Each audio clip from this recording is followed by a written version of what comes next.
मला प्रश्न एवढाच विचारायचा आहे की सूर्यवंशीने स्वतःला मारून घेतलं की काय?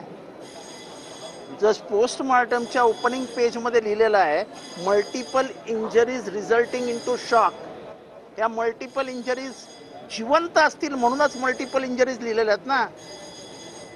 जर पूर्वीच्या जखमा असत्या तर तसं तुम्ही त्यांना ह्याच्यावर आलं असतं पोस्टमार्टम मध्ये। पोस्टमार्टम रिपोर्ट माझ्याकडे आहे, मी आपल्याला प्रिंट आउट पाठवतो बाहेर। मल्टिपल इंजरीज दिलेल्या आहेत। या मल्टिपल इंजरीज झाल्या कुठे? म्हणजे किती फोटो बोलावं एखाद्याने सभागृहाच्या ह्याच्यावर येऊन।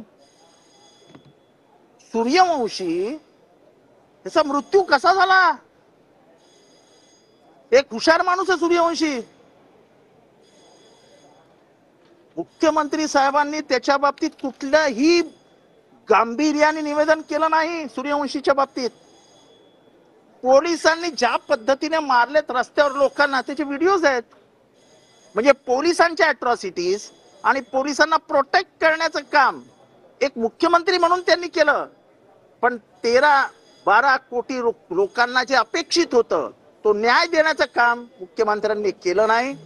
आजही त्या मृत व्यक्तीवरती आणि सगळ्या परभणीकरांवरती जे न्यायप्रिय परभणीकर आहेत, महाराष्ट्राची जनते यांच्यावर अन्याय झाला। आणि खास करून उत्तम सूर्यवंशीला कुठल्याही प्रकारचा न्याय या सरकारने दिला नाही। सोमनाथ सूर्यवंशीला पोलीस म्हणजे ते मारलं कोणी तर हा प्रश्न उपस्थित झाला। त्यांनी स्वतःनीच पाठीवर मारून घेतलं की काय मल्टिपल इंजरीज करायला? काय म्हणजे काय पद्धत आहे उत्तर द्यायची? आणि आम्हाला अध्यक्ष बोलूही देत नाही। बीड मध्ये शेवटपर्यंत कळलं नाही की वाल्मिक कराड गुन्हा काय येणार आहे, तो 302चा आरोपी होणार आहे की नाही, त्याला मकोका लागणार आहे की नाही। कुठल्याही प्रकारचा आम्हाला जॉईनच होऊ दिलं नाही डॉटला। म्हणजे वाल्मिक कराड आणि धनंजय मुंडे यांना वाचवण्याचं काम हे सरकार करतंय का? बस धनंजय मुंडे सरकारमध्ये तुम्ही कसली वाल्मिक कराडची चौकशी करता? आम्ही कोणाबरोबर फोटो असले तरी त्यांना सोडणार नाही। तुमच्या बरोबर फोटो आहेत पण आम्हाला असं माहिती आहे की तुमचा आणि त्याचा काही संबंध नाही। आम्हाला माहिती आहे अजून त्याचे कोणाकोणाबरोबर फोटो आहे, पण आम्हाला हेही माहिती आहे की त्यांचा आणि त्यांचा काही संबंध नाही। पण तुम्हाला असं म्हणायचं का धनंजय मुंडेंचा आणि त्याचा काही संबंध नाही? आता स्पष्टच बोलतो महाराष्ट्राच्या समोर। मुख्यमंत्र्यांना असं म्हणायचं आहे का की धनंजय मुंडे आणि वाल्मिक कराडचा काहीच संबंध नाही? Walmik Karad is a serial killer, विकृत है, तो सायकोपॅथ है। रामन राघव ज्या मानसिकतेचा होता त्याच मानसिकतेचा वाल्मिक कराड आहे। हे एवढं सगळं बोलून देखील जर तुम्ही गुन्हेगारी वर्तुळाला समर्थन म्हणजे एकीकडे दाखवायचं मी न्यायालयीन चौकशी करतोय, एसआयटी करतोय, एसआयटीचा अधिकारी धनंजय मुंडे समोर तोंड उघडेल काय? मंत्रिमंडळातला आपला सहकारी येतो, आम्ही कोणालाही सोडणार नाही। तुम्ही वाल्मिक कराडला मोकळं सोडून टाकलं, त्याला सांगितलं का आम्ही 302चा आरोपी करणार आहोत? ज्या खंडणीत ही हत्या झाली ती खंडणी मागितलीच आहे वाल्मिक कराडनी। जर वाल्मिक कराड हा मुख्य आरोपी आहे तर त्याला वाचवण्याचं काम कशासाठी?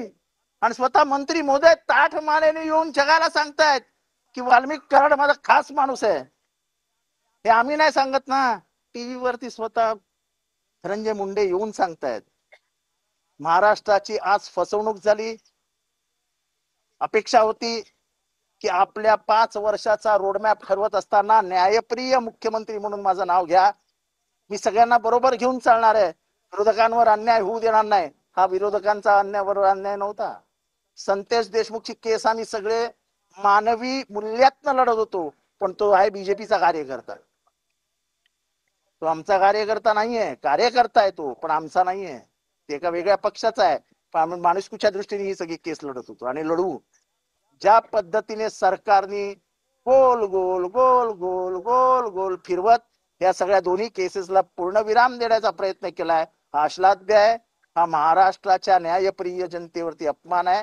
या दोन्ही केसेस मध्ये मला वाटत नाही हा सरकार न्याय देईल, त्यामुळे आता ही लढाई रस्त्यावर येऊन लढावी लागेल। सूर्यवंशीची तर केस हास्यास्पद करून टाकली। बिचारा लॉचा विद्यार्थी मेला, तो मेला कसा हे सांगण्याचं धारिष्ट्य देखील सरकारने दाखवू नये। तुम्ही खोटा पोस्टमॉर्टम रिपोर्ट सांगता की त्याला श्वासोश्वासाचा त्रास होता त्याच्यामुळे माणूस मरतो काय? ब्रेथलेसनेस मुळे माणूस मरतो का? कधी झाला त्याला ब्रेथलेसनेस? किती वाजता झाला ब्रेथलेसनेस? तो मृत कसा काय आला तुमच्या हॉस्पिटलमध्ये? तो किती वाजता मृत पडला? त्याला ब्रेथलेसनेस होता तर तो गेला का जेलरच्या ऑफिस मध्ये? त्याला कुठे झाला ब्रेथलेसनेस? हजार प्रश्न आम्हाला विचारायचे होते, पण हे प्रश्न विचारल्यानंतर सरकार अडचणीत येईल म्हणून अध्यक्षांची अध्यक्ष म्हणून भूमिका न बजावता सरकारचे उजवे हात म्हणून भूमिका बजावली आणि आज लोकशाही मूल्यांना काळीमा फासली गेली म्हणून आम्ही सगळ्यांनी सभात्याग केलाय.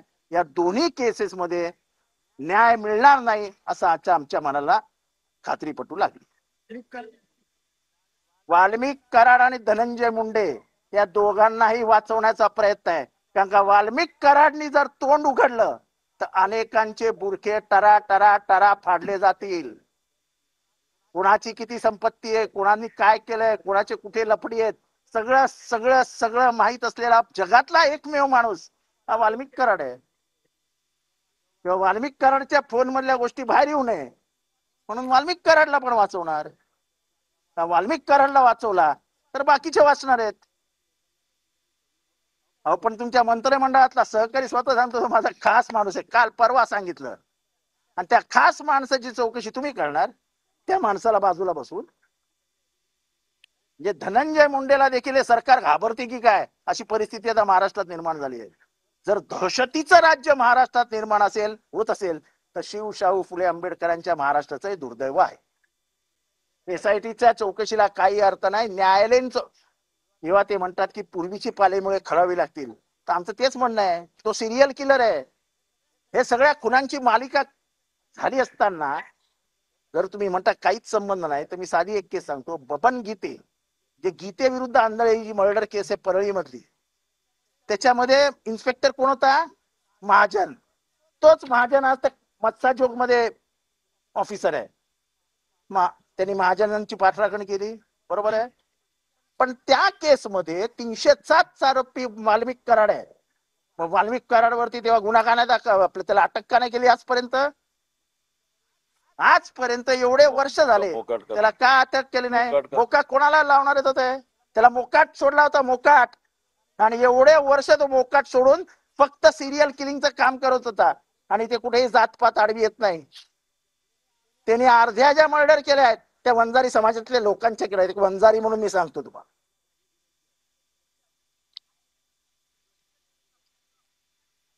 असं आहे की मुख्यमंत्र्यांनी काही सांगितलं नाही. तो म्हणाला एमसीआर मधनं आला. आता एमसीआर मधनं आला, मग एमसीआर मध्ये रात्री त्याला मारलं कोणी, पाठीवर इंजुरी झाल्या कुठनं, त्याला श्वासोश्वासाचा त्रास झाला कधी, कुठलंही उत्तर मिळालं नाही. आम्हाला विचारताही आलं नाही. श्वासोश्वासाचा त्रास होतो ना, श्वासोश्वासाचा त्रास झाला आणि माणूस लगेच मिळाला असं तर होत नाही ना.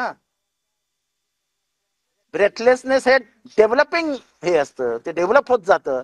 अचानक श्वास कोंडले गेला असं तर होत नाही.